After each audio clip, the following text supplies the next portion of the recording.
Hello, my friends, and welcome back to another episode of the Neurospicy Lane. I hope that you enjoyed last week with Scott Parkin. As a treat, this week we have his daughter, Miranda Parkin. Miranda is an award-winning voice actor who's been represented by DPN Talent since she was 5. You can currently hear her as the main character Mio in the hit Netflix show My Happy Marriage, Hina in Netflix's Akuma-kun, Nagi in Square Enix's Neo, The World Ends With You, and in a multitude of commercials. She's also a professional animator, illustrator, graphic designer, and character designer. Additionally, they're an influencer with over 200,000 followers across social media. Miranda and her dad Scott recently gained a new partner for their animated series, The Comet Casino, and will be pitching to networks and streamers and releasing the pilot on YouTube soon. Miranda loves what she does and wants to do it forever. You can follow Miranda on IG and YouTube at Parkin Art and find more information, including her website, in the show notes. We had such a great conversation. It was so cool to get her perspective after having just talked to her dad when I recorded this, which, gentle reminder, these were recorded in 2025. And we had a great conversation. And also, this stuff is hard to talk about. An ADHD diagnosis is not like cute or quirky or easy. There's a lot of grief and anger when you get a late diagnosis, when you think about what your life could have been like if you'd had help, if you'd had support, if only you had known. And of course, you can't live with regret. It'll bog you down, but you still have to go through this process, which I'm still going through, to be honest, of letting go of what could have been and accepting where you are and how things are in this moment. You know, we talk a lot in this episode about how difficult it can be, how hard it is to get a late diagnosis, how hard it is to be a woman with ADHD, which throw in lady hormones and you've got just like a whole other ball game of horribleness. It's whole extra levels of hellacious turmoil, to be honest. And one of the things that I think is not talked about enough in general in society, but also even with people who are diagnosing, with doctors, therapists, etc., is the emotional dysregulation. Because the thing is, I'm going to try not to go too deep into the spiral right now, but ADHD is kind of a terrible name for what's going on in our brains.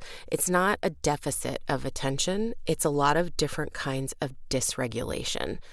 We can pay attention. It's just that our attention is being pulled in 6 different directions, minimum, at all times. And it feels like 6,000 directions most of the time, especially in a busy atmosphere. And we can hyperfocus and tune out everything, including our bodies. But that's not necessarily like a superpower. You know, we tend to not register what's going on with our bodies, so we forget to eat or drink or go to the bathroom because we don't get the signals that other people might be getting when we should be getting them, if at all. And so I appreciated the candidness of this conversation so much, and that Miranda was willing to go there with me and say, this stuff is hard. Even medicated, this stuff is hard. And we do actually talk about meds quite a bit in this episode, what works, what doesn't, side effects, etc. There is one somewhat adult joke partway through, but as usual, I have cut out any cursing in case you're listening in public or with kids in the car. Thought I'd give you a heads up that there is a little bit of sort of more mature content. It's not explicit. It's just one ED reference and a lot of discussion about depression, anxiety, the disability that is what we call attention deficit hyperactivity disorder. I could go on, but it always drives me a little crazy when you're trying to listen to an interview podcast and the host or hosts go on at the beginning. So what we're going to do is I'm going to give you our conversation, and then you have a good reference for what I'm talking about. And I'm going to come back at the end and talk a little bit more about the different kinds of dysregulation that ADHD brings into our lives. Sound good? Great. Without further ado, my conversation with Miranda Parkin. There we go. Everything's so loud. Okay, how are you? I'm good. How are you? I'm good. This has been a wild thing. Like I've been saying I was going to do this, and I finally set up a calendar. And I talked to your dad. I'm talking to you. I'm talking to Brad Highland later. I talked to Rebecca Davis last night. Mhm. It's super fun. I'm very excited. So I will ask you to like send me a little bio if you want, and then I can do a little Ooh. intro later. Because Okay. that's how organized I am, is that I'm asking people like Oh yeah. No, I totally get it. No worries. on the air essentially. Um, but what I like that's just to set up like who each person is. And then what I really want to ask is like what's your sort of like ADHD bio? A lot of the people I'm talking to are like me, a very late diagnosis. So I'm super curious about what Yeah, your journey has been. mine was pretty late as well. I think it was like 2 or 3 years ago. Oh, okay. Um, I mean, like 2020 is just, I mean, it's not super late to get diagnosed, but I feel like for girls it's different. It's different than guys because guys end up being diagnosed early because I feel like they're more the hyperactive type. But with the girls, we always get the inattentive type or the mix. But Right. it could be hyperactive type, because I know there's a couple of types, but I feel like the women in general are like a lot of late diagnosed women I know. And it's just harder to spot in girls sometimes. It seems to be easier to spot in guys early on. Um, but yeah, I don't know. Uh, but yeah, I took Adderall for a while, and then there was that Adderall shortage, so I switched to Ritalin, and that's what I'm on now. And I'm that gonna, works for you? yeah, it works okay. I'm trying to get a new one, like maybe switch to Vyvanse or something. Yeah. Because it's always like it's always a struggle on like what's going to work for me the best way, what's going to work for me, what's going to work for, everyone is different. Yeah. So, And like what drawbacks can I live with and what right, is too right, limiting? Like right. I get a lot done on Adderall, but I also it makes my dry mouth worse, which is just like so bad for work. Right, which is terrible for work. But yeah, like I don't know what I'm gonna try next. Whatever my new psychiatrist recommends once I get that person. But it's like it's difficult because specifically like SAG actors, a lot of us don't make healthcare. And that is really, really hard with a lot of actors and creative types being ADHD.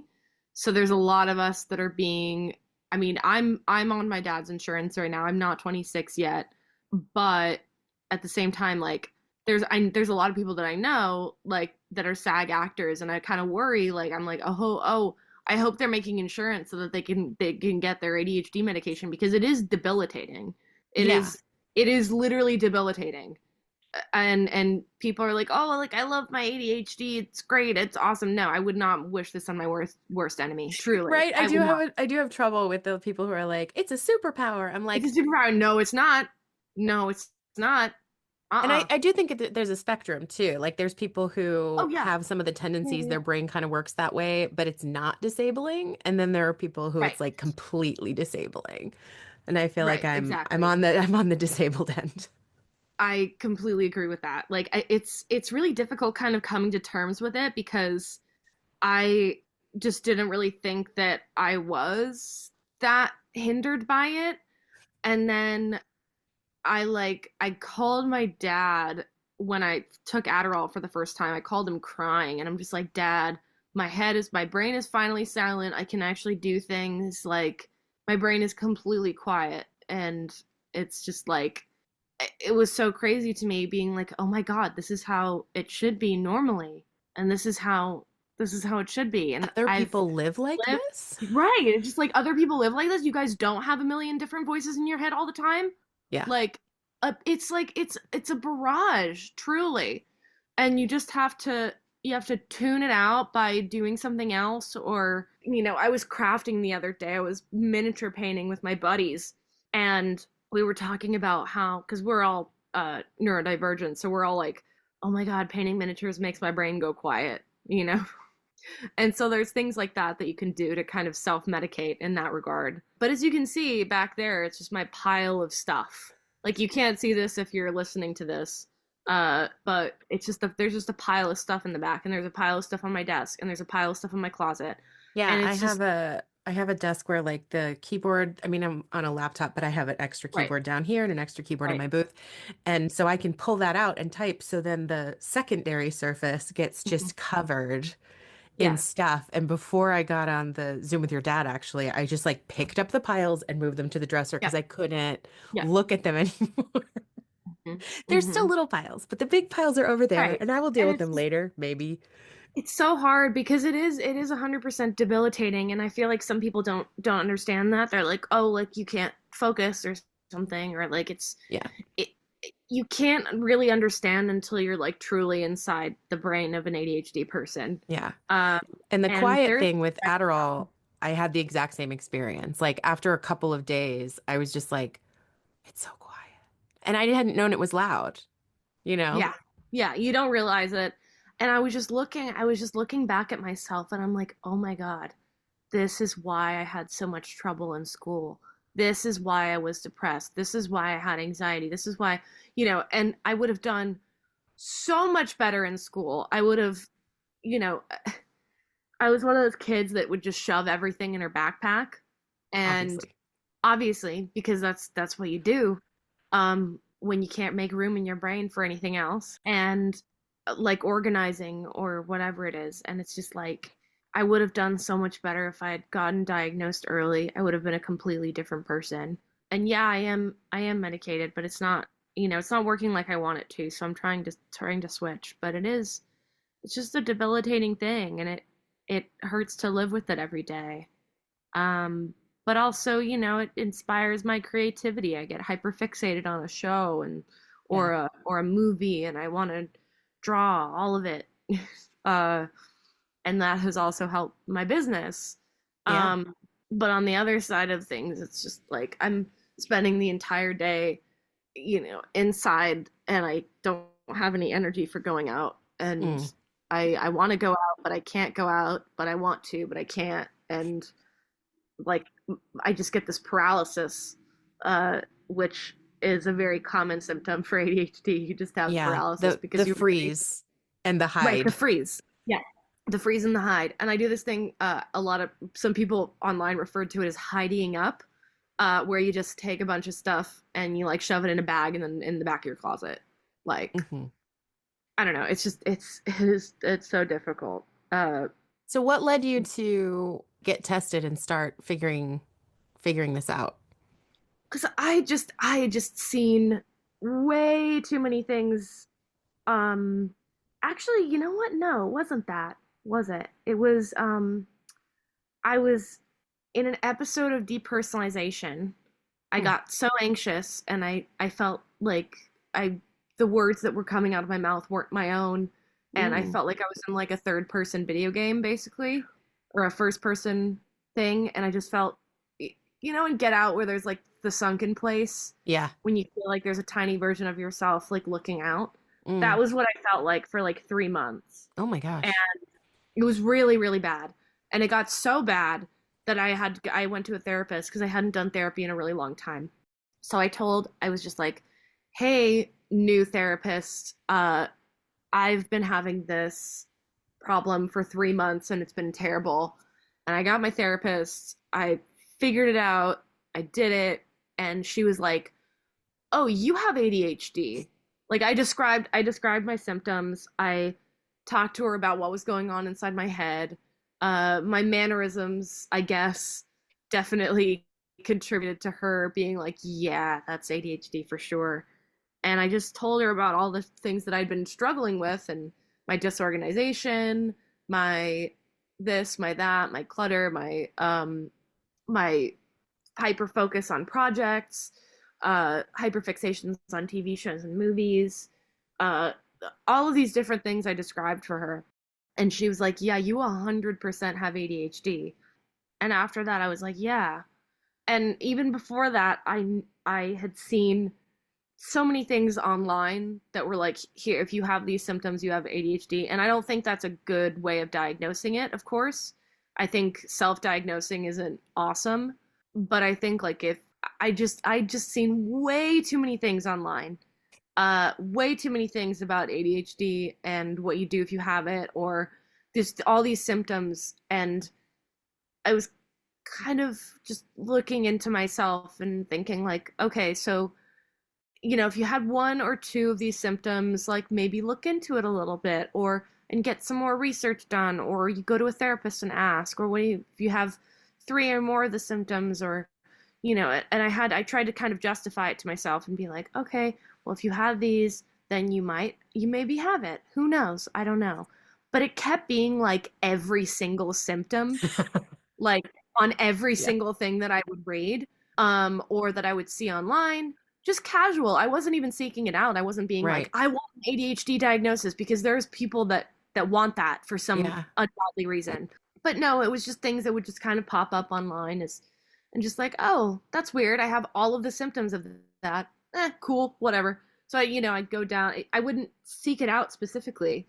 Yeah. And then that diagnosis from my therapist after having that depersonalization episode, I didn't even bring it up to her. I wasn't even like, hey, these are my symptoms. I was just telling her about my episode, and I was just telling her who I was as a person, because it was our first session. So, Yeah. and she was like, yeah, you are ADHD. I've seen you like bite your nails like 8 times here, fiddle with your thing, or do something with your hands and Yeah. start over a sentence like 89 times. Like get halfway through a sentence, start it over again, or Yeah. do something else. And she's like, yeah, your brain works too fast for its own good. So That's a good way of putting it. And it's funny because, it's hard to describe something that you don't know is just your brain, because you don't know that there's another way to be. So then when you get the quiet all of a sudden because of the medication, you're like, whoa, other people are yeah, like this, or like suddenly you're on easy mode and you've been playing on hard mode your whole life. And yeah, you kind of can't see outside of it. And I know for me, I had a kind of similar, like I would go along and I would read these things and be like, oh, that's me. Because I was kind of thought I did mm-hmm. have, I was like, maybe I have like a touch of ADD. And then um in like fall of 2020, I was like, oh, the more I read online, the more I see on Twitter, the more I hear other women's experiences, especially, Right. the more I'm like, oh, this might be a real thing. And it took me like 2 years to get a diagnosis. But when I finally got tested, I only did one test, but I was literally off the charts for inattentivity. And I thought I did okay. Like I thought I did okay. And then I get the results and the doctor had been like, don't try to read them. It's complicated. And I go out to my car and I'm looking at this chart and it went from like 40 to 100. And each quarter of this 20-minute test, I deteriorated until I was below 40. And I was like, oh, I'm actually literally off the chart. Yeah, This that has sounds about right. affected everything in my life for, over 30 years. And I had no idea. And I don't know how to think another way or be another way. So, not being able to kind of get outside it, it's like your brain is its own person. Mm-hmm. Like it's not working Yeah. with you. It's like, No, oh, my mind is somewhere else. No, really, like I have no control. like it's Squirrel, you not know? working. It's not working with you. It's working against you. Your entire life, all day long, it is like something that your rational brain is trying to be like, okay, we got to get this done. Brain that actually controls muscle movement, and that's like, no, no. Someone described it. I felt that was so funny. They described it as erectile dysfunction of the brain, which is so funny because if you're interested in it, Yeah. yeah. So like, it feels like it's pretty self-explanatory. If you're not interested in it, it's not going to work. And that makes perfect sense because Yeah, literally. my And brain also, really there was just can't get aroused. someone else. It was talking about spoons. Like you have a limit. You have a large amount of spoons at the beginning of the day. Let's say like let's say I have 10 spoons at the beginning of the day. It'll make sense in a second. I have 10 spoons at the beginning of the day. It costs 5 spoons to do my laundry. It costs 2 spoons to do the dishes. It costs 3 spoons to record my auditions and vacuum. And then I don't have any more spoons left. Yep. And I cannot buy more spoons. I don't have any Yeah. more spoons. It's a So finite resource. my phrase has been, I don't have the spoons for that right now, man. Like I don't have the attention span. I don't have the bandwidth. Like I can't. Like I physically can't. And it's people don't get that. Um, but yeah, I don't got the spoons. Yeah. And it's so frustrating how much it varies by day. And again, as a woman, like hormonally, I'm so different. Like my week last week was so different than my week this week. I can get so much done this week. I couldn't do almost anything last week. My executive function was in the toilet and I was so depressed. I cried at all the things. And yeah, it's like everything is extra than what a normal person deals with. Right. It's It's just just like very, times 10. it's heightened. Yeah, it's just like a heightened, over emotional, over like analyzing over this, over that, and it's just like you can't get it done, Yeah. and it's really difficult. And also like ADHD and addiction as well. Like a lot of people who are ADHD are also like not alcoholics, but they do enjoy drinks possibly more than others because when you drink, it quiets your brain. Hmm. So that's like another thing. You know, people with ADHD are like more likely to become like addicted to something. It is so difficult and like I can't do like big I went back to Disneyland a little while ago for like an anniversary trip and I realized that all of the rides like made me panic more than usual because I used to go on them all the time, but I feel like now that I'm medicated for ADHD, everything is quiet, right? Like it's nice Hmm. and quiet and I'm focused. But when there's some sort of thrill element added to that, it just like spikes me really badly. Hmm. Like it spikes my anxiety. So if I'm in my room doing my work, I can have, like, my heart is at a normal rate, we're going, and, I'm feeling focused. But if there's some sort of thrill or scare or whatever involved, it just like freaks me the hell out. Hmm. And I don't know what's up with that. Yeah, that's Um, interesting. I don't know. There's just a slew of problems that come from my diagnosis and all, and it's really difficult. It's hard. Yeah. Do you feel like, not that there are advantages, do you feel like you have found some like workarounds for yourself to like work with the particular way that your brain does things, or are you just holding on with your fingernails and getting through? I would say the latter. I'm definitely trying to just hold on and get through. But also I think it's just because I've been on Ritalin for so long, I've just kind of realized that it's not entirely helping me so much. Yeah, And it did nothing for me. yeah, again, I'm gonna try and get another something, another medication. What are you on, may I ask? Well, I'm not on any, I mean, I'm on antidepressants, but that's also like, oh, if I had known I had the ADHD sooner, I wouldn't have the depression and the anxiety that I There have you go. because my depression is so much from like being ineffective in my life, Right. um, and not being able to make progress.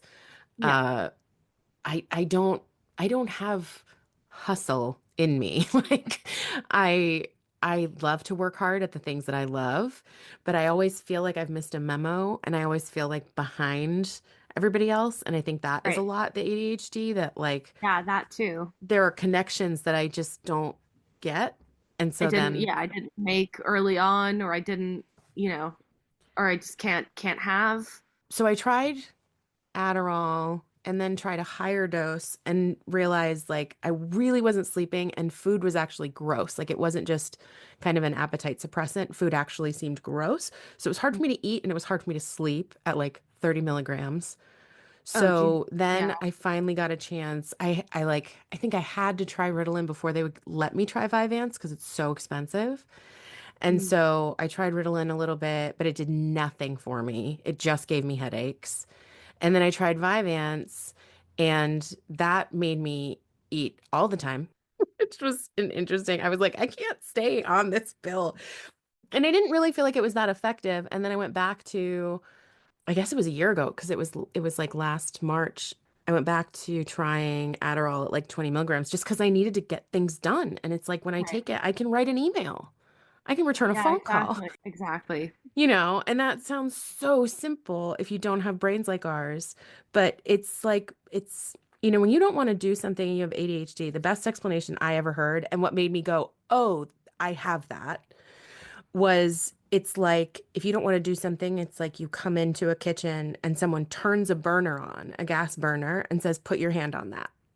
And you're like, I don't, why would, I can't do that. That's going to hurt me. That's the instinctual response. And, it's not good to have that reaction to your master's thesis. Like the regret I have and the anger that nobody caught this sooner. And I went through grad school and just like suffered trying to write a paper. Like I shouldn't have suffered writing a paper, but it was Right. very, very hard on me.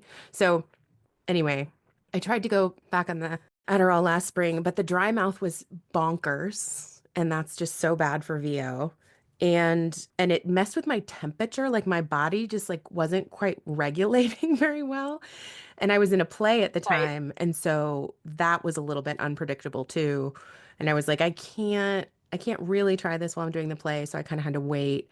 And I tried again after the show was over, and the dry mouth got to me, and the fact that like it was very hard for me to sleep. And I already don't sleep well. I've Right. never slept well. Even as a baby, I didn't sleep well, which was like the first That's sign, I crazy. think. Yeah. And there were so many signs when I was a kid that nobody picked up on because in the 90s, girls didn't have ADHD. No. It was Why for would little boys who bounced off the walls, and I wasn't that. I just couldn't get work done in class with everybody else and had to stay in from recess so I could have quiet and do the math problems. Yep, yeah, me too. It was a So lot. yeah, I've kind of given up. I kind of want to try to go back to the Adderall on like a slightly lower dose, just Right. But because there's yeah, that shortage. the So quiet, but that the shortage happened in the middle of all that too, so that was tricky as well. yeah, so the shortage is still ongoing. So it's like, great. How? Why? Yeah, it makes no sense. They're just not making it. Like they're forcing a shortage. Just make more pills. You need more pills. It's been a couple years. It Like, has. and it's hard the bias because I think people don't understand that it is disabling. I mean, some people can't even drive without medication. My brother-in-law backed into my car a couple of weeks ago, and it was definitely his ADHD. He was thinking about other things and he didn't look behind him and backed into my car, and I was like, "It's okay, David. I backed into someone's car a year ago." Like, what are you gonna Yeah, what are you gonna do? do? Is there anything else you want to talk about on the topic? Sort Um, of in the realm of how you God. work with it or around it, or what makes you crazy, or what you wish was different. I think I just wish that I could be normal, without anything. And I feel like people don't, I don't know, I feel like they just don't understand because they do see me as normal, quote unquote. And I just want to be that. I want to be what people see. Hmm. Um, I want to be functioning. I want to be a functioning person. I don't want to have stuff on my desk all the time. I it's just like it's hard. It's really difficult. I try, of course, I'm, in therapy. I have the medication. I'm hoping to get a different kind. But it's just like I just want to be normal. I want to be normal. I don't want to live like this. Mm-hmm. Um and I'm sure that's how a lot of other people feel. And I can kind of work around it sometimes. I can turn my brain off by watching a TV show or drawing for a little while. But for a freelancer who doesn't have structure or doesn't have like a 9 to 5, it's way more difficult Yeah. in tax wise, in structure wise. Like making my own schedule every day is like actual hell, Yeah. because I barely do it and I just kind of just go off how I'm feeling. Um, but it's really, really difficult sometimes. But I think we as ADHD women, we're very strong. We're a very strong breed. We've been doing things on hard mode our whole lives. And I think we can eventually like find a place where, we are our own version of normal, whatever that may be. Yeah. I mean, for me, just knowing that there are others, I put a post in the VO Atlanta attendees group because I knew I was going to do this panel. And I was like, where are my other ADHD people? And I was floored by the response. Like in 2 hours, 20 people or 30 people had said, like, hey, Yeah. and I think your dad may have been the one who was like, isn't that all of us? And I was like, very possibly. I didn't get tested. Yeah. I just told my therapist about who I was, and she was like, "Oh, I You, clocked you." yeah, I, yeah. yeah, yes. Which is difficult to even find someone. Like the first prescriber I talked to about it was like, well, I think we should just put up your Wellbutrin. And I was like, that's not, she's like, we need to treat the depression. I was like, no, I'm depressed because No, of the I'm depressed because of ADHD. this other thing. Yeah, So I think if like we can fix that, then yes, if I can get things done, if I can function, if I can keep a roof over my head without this level of stress that I've been living at for 20 years of adulthood, I won't be depressed anymore. I don't want to up the Wellbutrin. So I went to another person after that, and she got it and let me try things. She was a little bit worried about this not sleeping and the not eating on the Adderall, which is another. It right, was like a little bit hard to kind of get back on it, but then there were shortages, and I was just like, I can't do this job where I talk into a mic and there's just right, no liquid in my body. right, It doesn't work.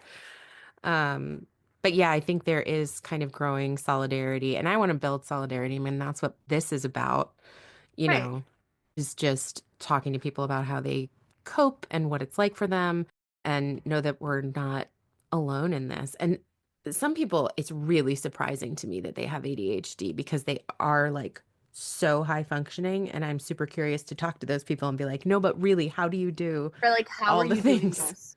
How are you doing this? Yeah. Actually, Yeah. Like, is it medication? Is there some secret plant you smoke from like the middle of nowhere, Mexico? Like, what do you, right? Like, what do you do? what's the magic element I'm missing here? Because I could not do what you're doing. Right. I know I am depressed because of like sometimes the mess that I live in and I can't fix it. And that's why I say like to people like if you think that you might have it, try it, try a medication, try something, and if that works for you, great. Because I feel like everybody just wants to get through life a little easier, and if something can help, then do it. Yeah, exactly. It's just tools, there are Yeah, different tools. exactly. And it was really great. I've talked to Rebecca Davis about this a lot, and we were talking Mhm. last night, and she said one of the big things for her after getting a diagnosis was just the grace she could have with herself, you know, because it's like, well, she interrupts people, and she's like, I always just thought I was, but actually, it's like an impulsive thing, that's part of her ADHD, and for her spouse to also have more of an awareness of why she is the way she is, it's been really helpful because I do think we are really hard on ourselves. And especially if you have trouble in school or something, and it's like, I know that I'm smart. I know that I am capable of more than what I am accomplishing. And that gap is really hard to deal with, I think. Yeah, it's difficult. It's hard. It's all hard. But I think we can Yeah. figure out a way to figure it all out. Well, you're working We on can it. figure out a way to figure it out. Yep. That's There the you loop. go. That's the Well, thank you so much for your time and your You're so welcome. openness and like willingness to talk about this. Now, your dad told me to like make you do a bunch of voices Oh yeah, no. and to sing. I just want to No. like, I was like, I don't think I'm going to make her do that, but I kind of want to look at his Oh no, list if I can no. find it. Are you ready? All right. I'm not gonna Chav? sing, but I'll do your voices. Okay. The first one is Chav. So like basically what I was thinking was, yeah, so like I was going to Tesco and got a biscuit and the biscuit wasn't what I like. So I went back and they had the same biscuit and I was like, where's mine? Where's the one that I like? I don't know. Amazing. Scottish. So like I was on my computer today and I was talking about my ADHD with Abbie, and it was quite helpful to like get it all out on the floor there. It's hard to talk about, but I think I did a good job. Well, that's great. I'm glad. I want people to be happy on the podcast. Super. Scottish is Vincent. Oh, no one knows it. He's like, do Vincent Adultman from BoJack Horseman. No one knows who that is, Dad. I do. Oh, you do? Okay, great. Awesome. Can I have another soda? My name is Vincent Adultman. Hello? Oh my gosh. It's so good, Miranda. Thank you. Oh, I'm obsessed. I love that joke. We talk about three kids in a trench coat all the time. Oh my Like, God, yes. Okay, BoJack I'm is so my glad you know who that is because 95% of the time people are like, who is that? Vincent Adultman. I'm so happy. Oh, by the way, have you watched Big Mouth? No. There is an episode. I'll try to figure out what episode and send it to you because that show is a lot, but it's very well written. And the character that Jason Mantzoukas plays has ADHD, and there's an episode where they put him on medication, and it shows what happens in his mind and what it's usually like and what it's like on medication. And the medication is like comes in and is like a drill sergeant, and everybody else gets in line. Oh, that's And funny. it's the most incredible visual representation That's great. of the ADHD brain, especially like after Adderall that I've ever seen. And I was like, this is incredible. Okay, Kunk on Earth. That's the next. Oh God, he knows that I can't do these ones very well. I mean, you Scottish- gave me Vincent Adultman, so I Okay, don't so have to Vincent, make you yes, do the rest of Vincent, these. yes. The rest of them are Okay. like Moira Rose, Nerdy Boy, Californian. I would love to hear Californian, actually. Oh, so like I absolutely thought that we were going to Rodeo Drive, but we weren't going to Rodeo Drive. And she was like, "Yeah, let's go to WeHo." And I was like, "No, we're not going to WeHo." No way. Absolutely, girl. Like, absolutely, so cool. Whatever. Whatever. And then the only line that I can do, Kunk on Earth, is the Egyptians believed that the most important thing you could do in your life was die. That's the only thing that I know from Kunk on Earth that I can do well because her accent is so hard. It's northern then. Is it northern? I think it's northern, Like kind of. Yorkshire or something? Yeah, That's the hardest accent I've ever had to learn. I had to do Yorkshire really in grad hard. school really hard. for British people, and that was the hardest thing because I'm a mimic, and it was the first time I really had to like work at an accent, but it kind of goes Right. back and forth between the back of your throat and the front of your mouth Mhm. because it's like kind of like guttural back here, and then you've got to put all these oohs up here. Yorkshire. I always think to myself, yes, Mrs. Patma. And I just go into like Downton Abbey mode for a second and then I can get it. I used to do this thing where like I was like waiting for the bus or whatever, and like I'd be like, "Hello, boss. Hello, boss. You coming? Yeah. Hello. I love it. It's so friendly. Hello, boss." Let's see. There was Moira Rose, Nerdy Boy, and Mio from My Happy Marriage. I don't Oh know yeah. that one. So because that's the character I play in my anime on Netflix. Oh, awesome.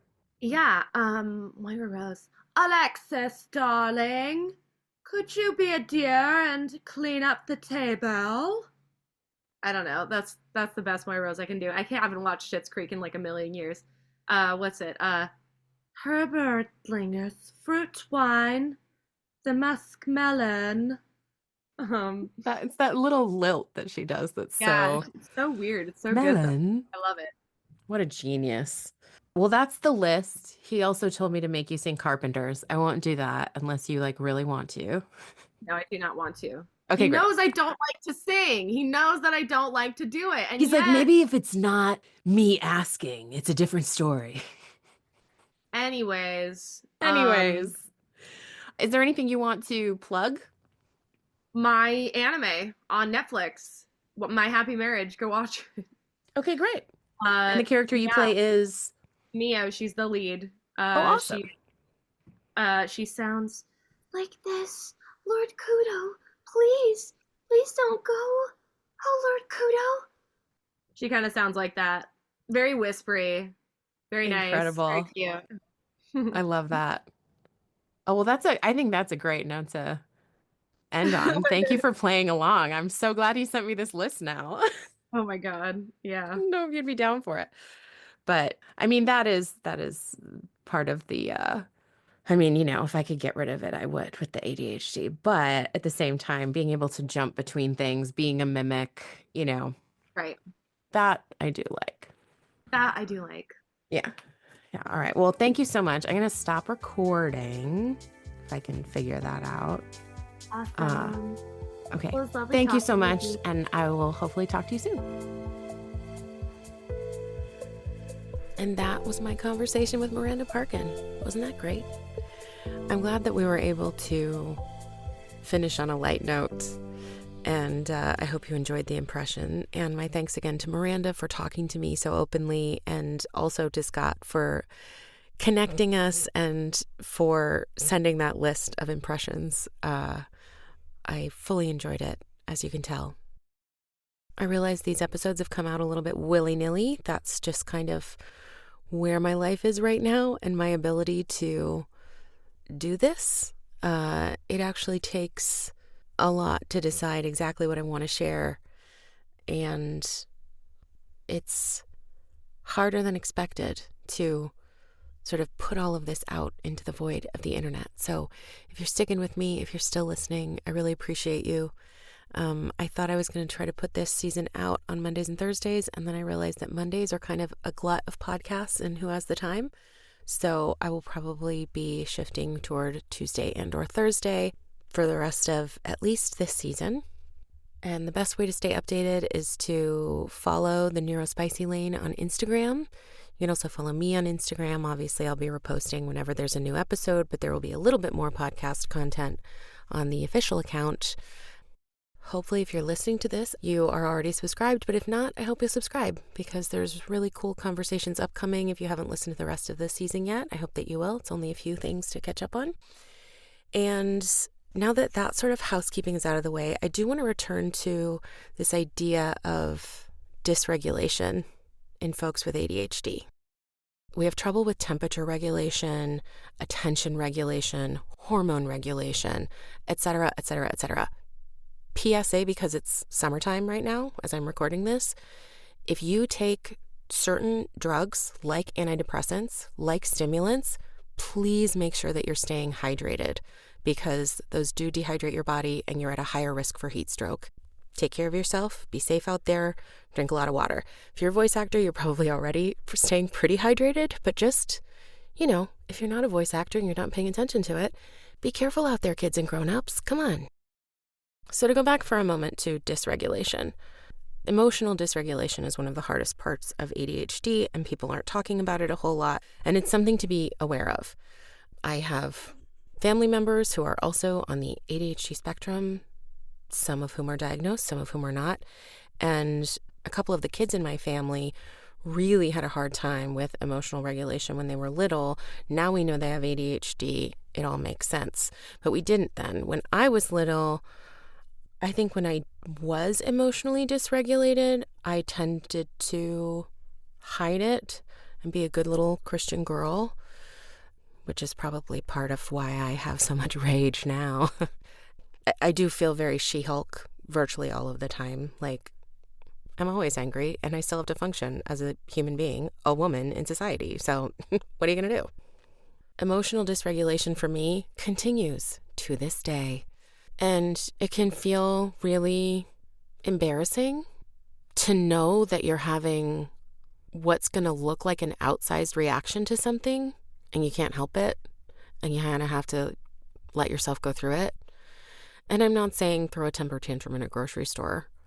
For me, the best I can do a lot of the time is remove myself from the situation. If I'm losing my temper, losing my mind, I need to be by myself to re-regulate. I had a situation that I really debated talking about here because this is really difficult to share. But I also think it's important to acknowledge publicly that these are things that we're all dealing with. So I was a little bit stressed. I haven't been sleeping very well. So I'm kind of overtired. I may be moving into somewhat more hormonal territory this week. And someone set off an air horn a few feet away from me with no notice. And it was not a particularly heinous crime. They had their reason for doing that, but they hadn't given me warning. I didn't get to plug my ears. I didn't get to mentally go, hey, you're going to hear this loud noise. And so my nervous system went nuts. I was so jarred. I yelled at them to stop and not to do it again because they were going to do it again. And I removed myself from the situation. And it took me probably 15 minutes of just letting loose. I found a task. I busied myself with that task that would take up a little bit of mental energy and keep my hands busy as I just dry sobbed for a good 10 minutes. And another person who had been present tried to come and comfort me. I said, I can't. And I gestured to them not to come closer, and they retreated, bless them, because I didn't want to take care of anyone else's feelings in that moment, and I didn't want to explain myself. I just wanted to let it all out and let myself feel what I was going to feel, and eventually I would come back down, and I didn't want anyone harmed in that process. One of my rules for living is first do no harm, from a pretty medical family, in case that's not a giant clue. And I just needed to come down on my own. And I did. And again, not a crime. It was just careless. It felt mean to me and the other people nearby in that moment. The person who blew the air horn has since apologized. It's not a huge deal to me. I'm letting it go. But the hit to my nervous system that I took with that unexpected noise, so close to me, when I didn't realize how brittle I was feeling, but then that happened and it just set me off, and then I was just inconsolable for a brief period of time. And the thing is, they say that feelings generally pass in like 20 seconds. Don't think that's true for people with ADHD and maybe other neurodivergences. They can last a long time. We can ruminate. We can get stuck in these horrible spirals, and we can't get ourselves out, or we have a hard time getting ourselves out. And so if there's a lesson here, I think it's that you're allowed to regulate the way that you need to regulate. You're allowed to figure out what supports you need in tough moments, whether that's keeping a cozy blanket and a stuffed animal in your car, or putting on noise-canceling headphones and listening to, a particular kind of music or EDM or something. I don't like repetitive noise of any kind. So some of the beats and things that are recommended for people with ADHD, don't work for me, which is fine. I know that about myself. If they work for you, awesome. I'm so happy for you. Because honestly, anything that brings relief and support for you is great. It doesn't have to work for everybody. It just has to work for you. If I can give you any words of wisdom or comfort about this kind of thing, if you do feel like you have emotional dysregulation, it's all over the place, you're allowed to figure out what works for you, and you're allowed to give yourself space to feel what you need to feel. And for me, it's important to do no harm, or to try to do no harm. And so I will remove myself from a situation, regulate myself, and then I can reapproach the world. This stuff is hard. It's hard having a disability people can't see. It's hard not fitting in. It's hard to receive lots of advice over your life about how to run a business, how to build a career, how to let emotions pass, and feel like it doesn't apply to you because you don't react to the advice the way other people do, or you can't get started. This stuff is hard. I hope you'll take good care this week. I hope that you'll be kind to yourself.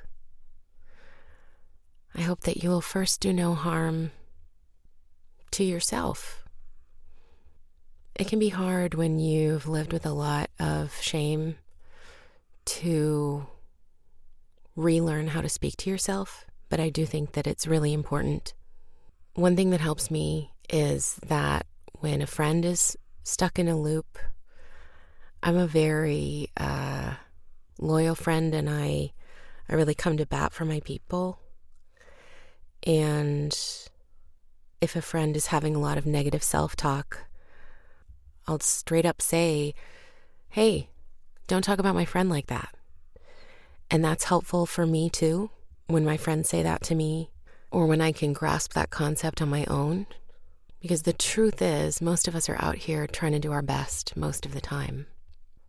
My friend Susanna and I will say to each other, life is long and hard, and life is short and sweet.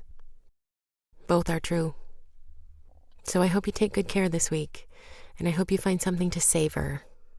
And if you can't, if you are in survival mode and you're just holding on, please know you're not alone.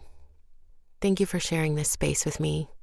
I really appreciate it, and I'll talk to you soon.